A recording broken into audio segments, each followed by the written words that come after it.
Everyone, and welcome to another Top 5 Records video. Today Bob Dylan released a new box set. Through the Open Window, the Bootleg series volume 18. And this covers the period 1956, with a 15-year-old Bob Dylan, until 1963. Now, is that a period that has a lot of Bob Dylan material? Yes, it has. This box set comes in two sorts of releases. One is an 8 CD set, 8 discs of material. But there is another type of release, a 4 LP set, which is also released as a 2 CD set, which is also released on Spotify. Now, though that may sound like a trimmed down version, and it is basically a trimmed down version, we are still talking about 42 tracks. And in this video, I'm going to be discussing the latter.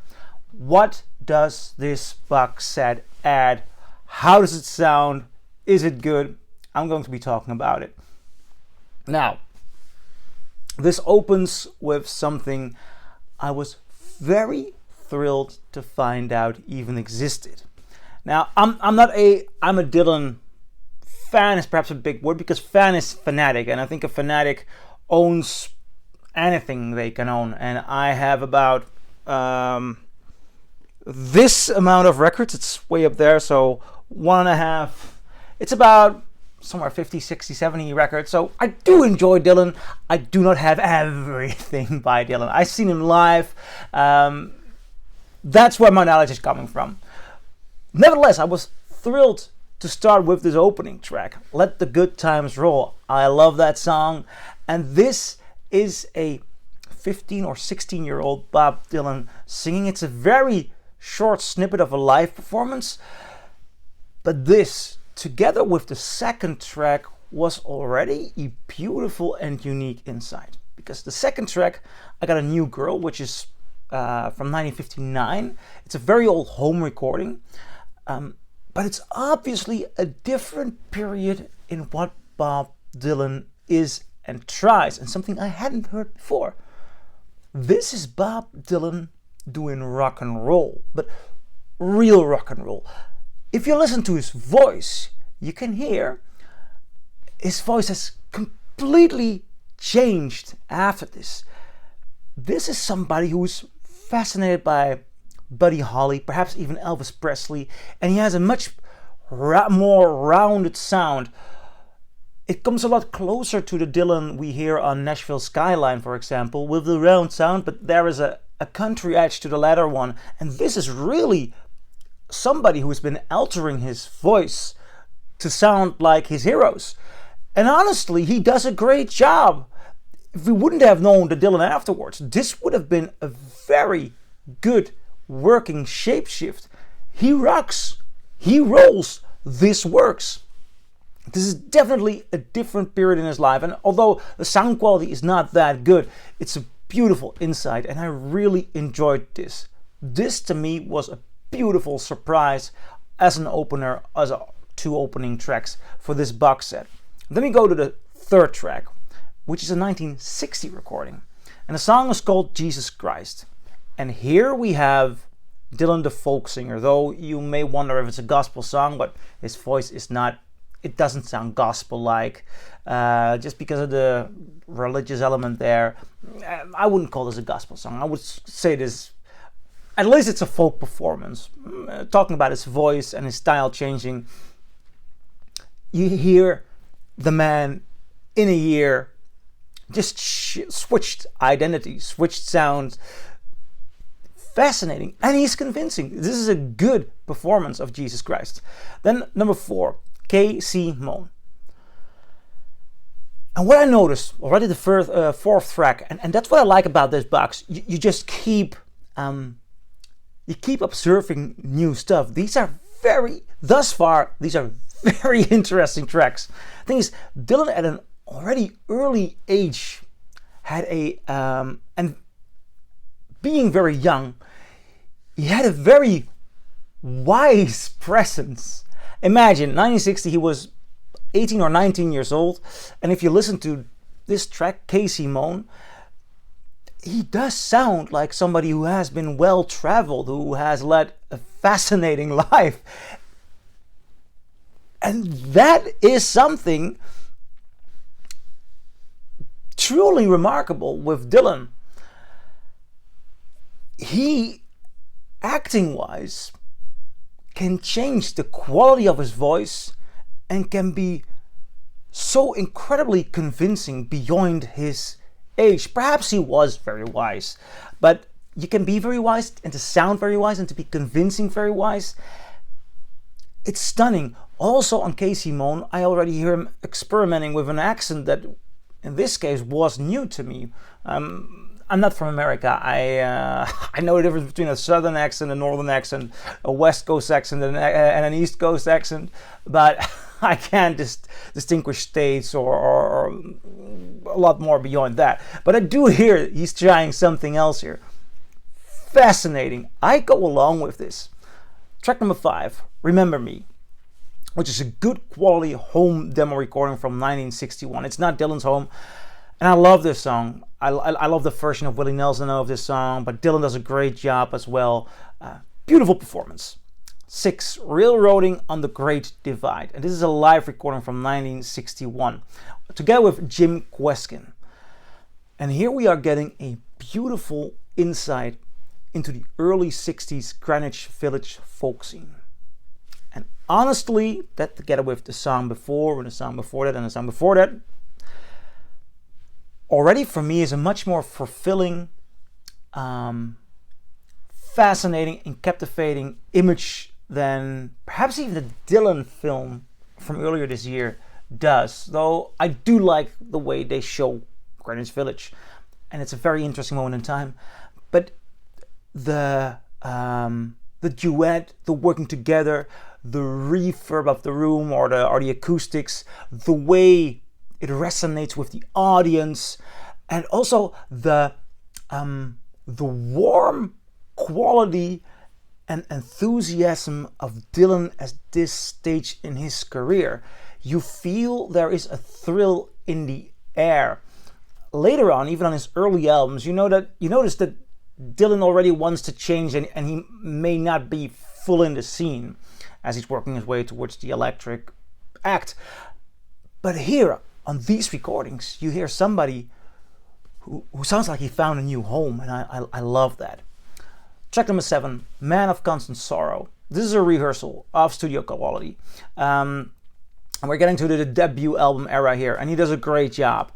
8, He Was a Friend of Mine, and this is the recording.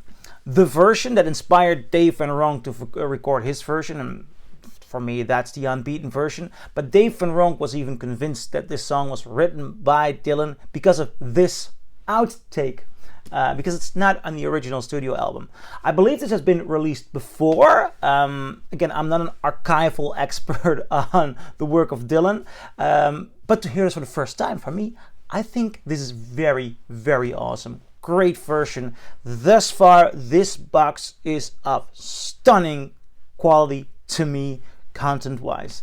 Track number 9 is Ramblin' Around, take 2. I'm never much for alternate takes because, well, if it's from the same session, there are differences quality-wise or performance-wise, and unless it's a different inspiration or approach or vision of the song, I'm most often not that stunned.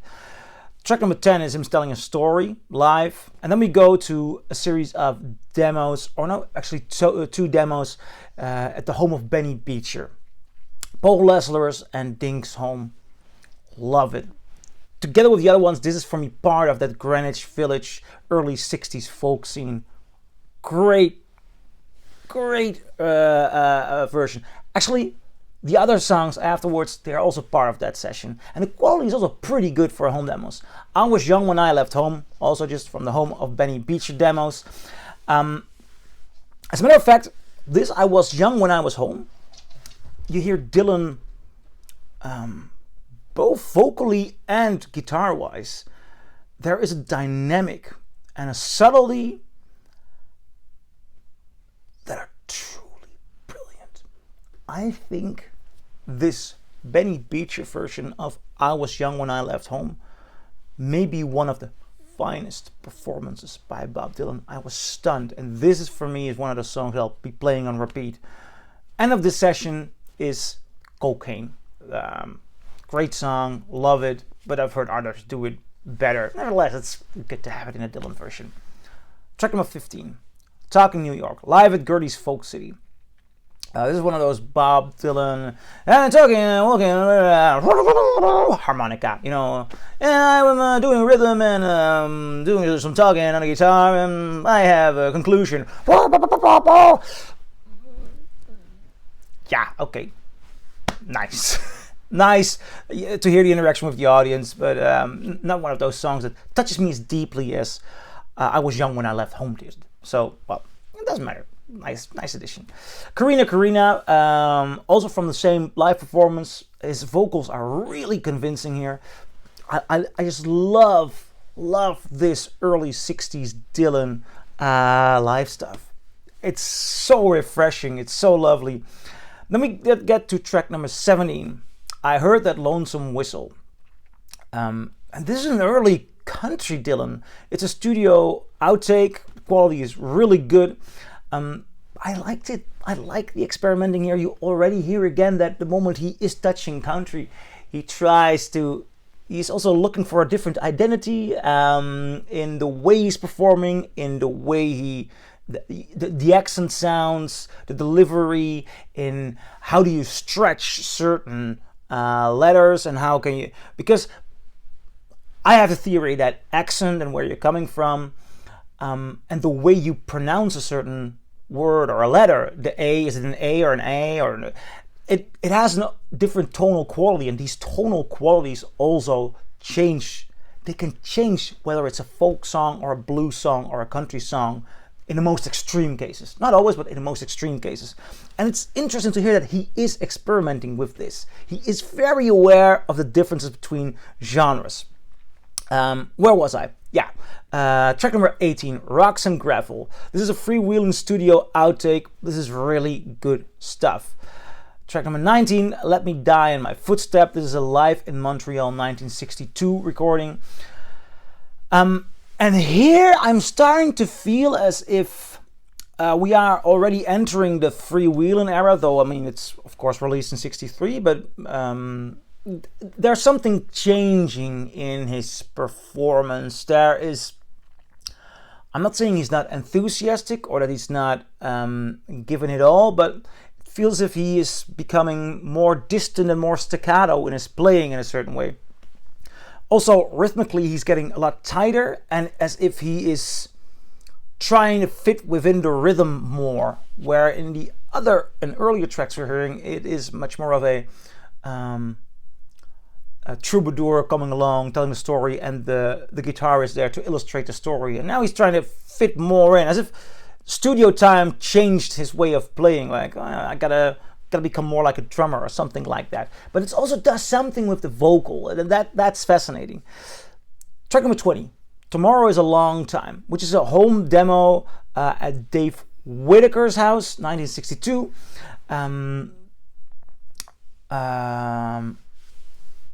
Yeah, Stephen, even in these home demos, I think you can hear the change in the performance, and I'm fascinated by that, as if the record, The Freewheelin, is already a very different phase in his career, a different approach of folk music, of who he is. He's starting to write different as well, and you hear in these demos, like a Tomorrow Is a Long Time, that he's changing, and that's fascinating. Then we get to track 21, which is a live performance of Don't Think Twice, It's All Right. Really good performance. I think vocally this is a very dynamic performance. He's playing more with the dynamics of how to phrase things. I like that. Fascinating. Track 22, The Cuckoo, from the same live show. And Dylan is on fire here. Good performance. Track 23, The Ballad of the Gliding Swan, which is a very short snippet for the BBC. Yeah, too short to even review actually. Track 24, Dusty Old Fairgrounds. This is from the Town Hall 1963 performance. It's of his diction-wise, playing-wise, he just entered another different period again. Like we're entering the times they're changing Dylan, or perhaps he is experimenting with a different phrasing to get to that song. Times they were changing, perhaps calling it an entire different period is a bit too much, but there's something changing again. 25, House of the Rising Sun, an informal recording from 1963, and this is a very good performance, very different lyric wise, playing wise, very nuanced, very tiny. I like it. Track 26, and this is 7 curses from the Times Are Changing session. Gorgeous song, beautiful, delicate and nuanced performance. Great stuff here. Track 27, Mass of War, is from the Freewheelin sessions. This is an alternative take, and I love the song, but the alternative take, for me, at least at the kind of level of a Dylan lover that I am, doesn't add much. 28 is Girl from the Northern Country, which is again this is one of my favorite Dylan tracks, but same thing, alternative take, doesn't add much for me, but I like to hear it nevertheless, but it doesn't add much for me.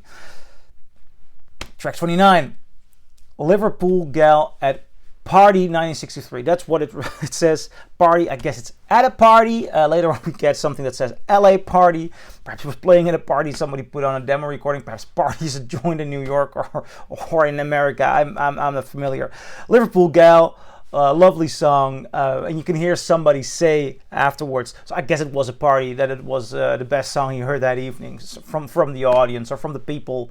Well, if you're playing at a party, are the party goers audience or just party goers? Well, I like it. At number 30, Boots of Spanish Leather, an alternate take, same thing for me here. 31, Moonshiner, and Times Are Changing outtake, and this is really good stuff. I really enjoyed this. Great song, great playing, great quality. Track 32, The Lonesome Death of Hattie Carroll. Now, this is LA Party, so I guess it's again at a party, but I can't hear party goers here. So this is a very nice performance. I love this song, and I really like it to hear it in a different setting. So great stuff here. Track 33, The Times Are Changing. This is an informal recording from 1963. Well, I've heard this song so many times. I love how this must be an early version. I mean, I hear him make a mistake there. I think that's why I think it's a very early version. Nice rendition, nice addition, nice bonus. Then we get to track number 34 here, and this is sort of the end of the box, because of this box at least. Now that's the last track, because we still have about 8 tracks, but they are all from the Carnegie Hall performance from 1963. Now, why is this in here? Well, it are 8 tracks and the original EP has about 6 tracks, so it's not completely the same. But honestly, and perhaps that's fixed on a big CD box, but I would love to hear the entirety of this concert. It could be and deserves a standalone, because the quality is just stunning, and the way he plays a song like Lay Down Your Weary Tune or Who Killed Davy Moore, it's just on fire. This is great Dylan stuff. Happy that they put it in here, and it actually, after almost 2.5 hours of Dylan live stuff, outtakes, I just want more, and I did not expect that. So this set works really, really well. I'm very happy with this release, and I'm curious, what do you think? Do you agree? Do you disagree? Leave a comment below, and I'll see you in my next video. Bye.